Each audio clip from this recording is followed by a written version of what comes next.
नमस्कार दोस्तों, मैं गोपाल राय, आपका अपना चैनल जीसस कंप्यूटर ज्ञान में आपका स्वागत है। टैली के इस अध्याय में आज की क्लास में सीखेंगे फिजिकल स्टॉक वाउचर्स में क्वेश्चंस को रिकॉर्ड करना। यानी अगर बात करते हैं कि फिजिकल स्टॉक वाउचर में यानी फिजिकल स्टॉक में एंट्रीज कैसे रिकॉर्ड करते हैं, जिसे जनरल एंट्रीज कहते हैं, उसे कैसे रिकॉर्ड करेंगे आज की क्लास में हम सीखने वाले हैं। तो आज की क्लास में बहुत ही ज़्यादा डीपली डिस्कशन होने वाला है, तो वीडियो आज का बहुत ही इंटरेस्टेड होगा। अगर आप चैनल पर नए हैं तो चैनल को अवश्य सब्सक्राइब कर लें ताकि वीडियो सबसे पहले आपको मिल सके। चलिए वीडियो को स्टार्ट करते हैं।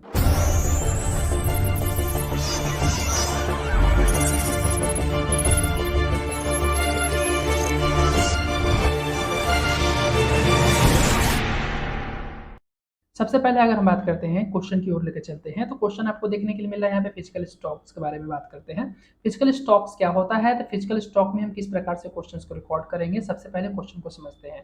जो बोला है कि stock check the rebel physical stock of the 3 boxes, जो कि आपको बोल रहा है कि आपके पास जो फिजिकली स्टॉक्स है वो 3 बॉक्सेस है, वो क्या है। तो of the CD ROM disk 100 जो है ऑन साइड में, यानी बता रहा है कि ऑन साइड में हमारे पास CD रोम 100 डिस्क जो है 3 बॉक्सेस पड़े हुए हैं। और दूसरे क्वेश्चन में हमारा बोला है कि physical stock available in the on side 5 HP i3 computers, जो कि ऑन साइड में हमारा 3 HP कंप्यूटर भी अवेलेबल पड़ा है i3।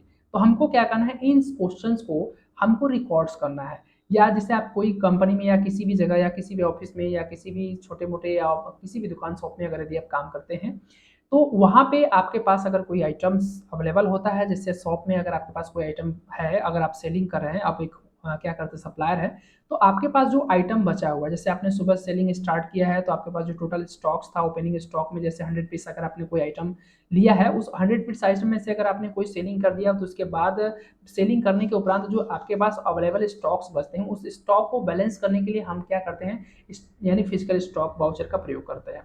तो हमारे पास जो न्यू स्टॉक ऑफ आइटम होता है, जो न्यू स्टॉक बैलेंस होता है, उसी न्यू स्टॉक बैलेंस को रिकॉर्ड करने के लिए हम एक वाउचर का इस्तेमाल करते हैं, जिसका नाम होता है फिजिकल स्टॉक।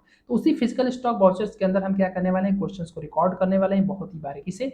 तो वीडियो बहुत ही इंटरेस्टेड होने वाला है, तो वीडियो को लास्ट तक जरूर देखें। चलिए स्टार्ट करते हैं। सबसे पहले फर्स्ट ऑफ ऑल टैली को हम करते हैं ओपन, जो कि टैली हमने ओपन कर लिया है। हमारे पास एक कंपनी भी बनी हुई है, इसी कंपनी पे हमको काम करना है। सबसे पहले हमको चलना है वाउचर्स के अंदर। हम कीबोर्ड से प्रेस कर देंगे डायरेक्टली वी, या तो इंटर कर देंगे सेलेक्ट करके। अभी यहाँ पे जो हमारा वाउचर देखने के लिए मिल रहा है वो स्टॉक जनरल देखने के लिए मिल रहा है, जो कि हमको काम करना है फिजिकल स्टॉक वाउचर्स में। तो हम चलेंगे कीबोर्ड से प्रेस करेंगे सबसे पहले F10। अगर यदि आपको फिजिकल स्टॉक का शॉर्टकट की अगर पता है तो आप यहाँ से इस्तेमाल कर सकते हैं, Ctrl+F7। अगर नहीं पता है तो यहाँ से F7 करके यहाँ पे जाकर आप इंटर कर देंगे, आपके सामने आ जाएगा। अब यहाँ पे फिजिकल स्टॉक ट्रांसफर करने के लिए हमको किन किन चीज़ों की आवश्यकता पड़ेगा, तो साथ ही साथ हमको स्टॉक आइटम की आवश्यकता पड़ेगा, वो स्टॉक आइटम में साथ ही साथ गोडाउन की आवश्यकता पड़ेगा, और उसके बाद क्वांटिटी हमारे पास कितनी अवेलेबल है इसकी आवश्यकता पड़ेगा।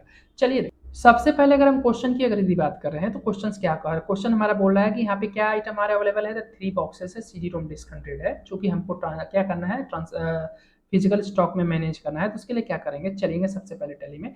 तो टैली में जैसे हमने आ गए, तो यहाँ पे हमको क्या करना है, आइटम लेना है। तो हमारे पास आइटम CD रोम डिस्क नहीं है, तो CD रोम डिस्क को क्रिएट करना पड़ेगा। तो हम चलते हैं क्रिएट में, और क्रिएट में जाने के बाद हम क्या करेंगे, यहाँ से बनाएंगे यानी क्रिएट करेंगे। तो आइटम में बना लेते हैं CD रोम डिस्क। हमने CD रोम क्या ले लिया, डिस्क ले लिया, और डिस्क जो हमारा है वो 100 है, 100S का हमने ले लिया, एंटर कर दिया।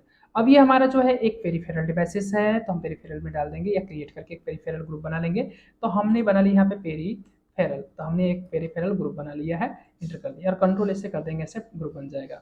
अगर कैटेगरी आपको पता है तो डाल देंगे। यूनिट हम यहाँ से क्वांटिफाई कर लेंगे, क्योंकि हमको क्वांटिफाई किस में करना है, तो हमारा यूनिट जो है बॉक्सेस में है, तो क्रिएट कर लेंगे, जहाँ से हम एक बॉक्स यूनिट बना लेंगे। तो हमने बॉक्स ले लिया, और बॉक्स का जो फॉर्मल नेम होता है पूरा हम लिख देंगे बॉक्सेस, जो कि हमारा बॉक्सेस होता है, इंटर कर देंगे, इसे कर देंगे सेफ्ट।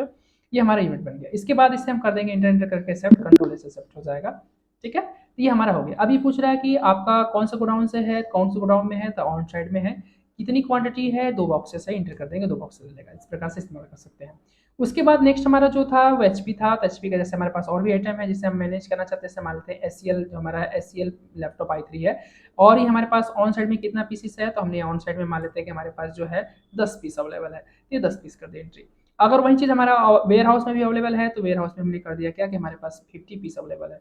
बात समझ गए। उसके बाद नेक्स्ट, अब ऐसे ही हमारे पास अगर यदि और भी आइटम है, और भी आइटम की टिकट, जैसे डेल ले लिए, डेल को हमने ऑन साइड से कितना ले लिया, तो ऑन साइड में मान लेते हैं हमारे दुकान में, यानी ऑन साइड का मतलब शॉप, शॉप यानी जो भी आप सप्लायर जो शॉप में दुकान रख के आइटम को बेचता है उसे क्या कहते हैं ऑन साइट। ऑन साइट का मतलब जो दुकान में रख के सामने दिखने के लिए मिलता है, 10 पीस हो गया। अब वेयर हाउस का मतलब गोदाम, जिसे गोडाउन आप बोलते हैं, ठीक है, गोदाम जिसे आप हिंदी में कहते हैं। गोदाम का मतलब उस लोकेशन पे जहाँ पे आइटम आप स्टोर करके रखे होते हैं बेचने के पर्पज पे, यानी शॉप से हटकर अलग लोकेशन पे वेयर हाउस। अब यहाँ पे क्या करते हैं, यहाँ पे मान लेते हैं कि यहाँ पे हमारे जो आइटम अवेलेबल है वो 20 पीस है। तो इस प्रकार से बहुत ही आसान तरीके से क्या कर सकते हैं, उस स्टॉक को मैनेज कर सकते हैं, यानी बैलेंस को मैनेज कर सकते हैं जो आपके पास फिजिकली अवेलेबल है स्टॉक्स, ठीक है, जो आपके पास स्टॉक अवेलेबल है उसी स्टॉक को मैनेज करने के लिए हम फिजिकल स्टॉक यानी क्या कर सकते हैं, फिजिकल स्टॉक वाउचर का प्रयोग करते हैं।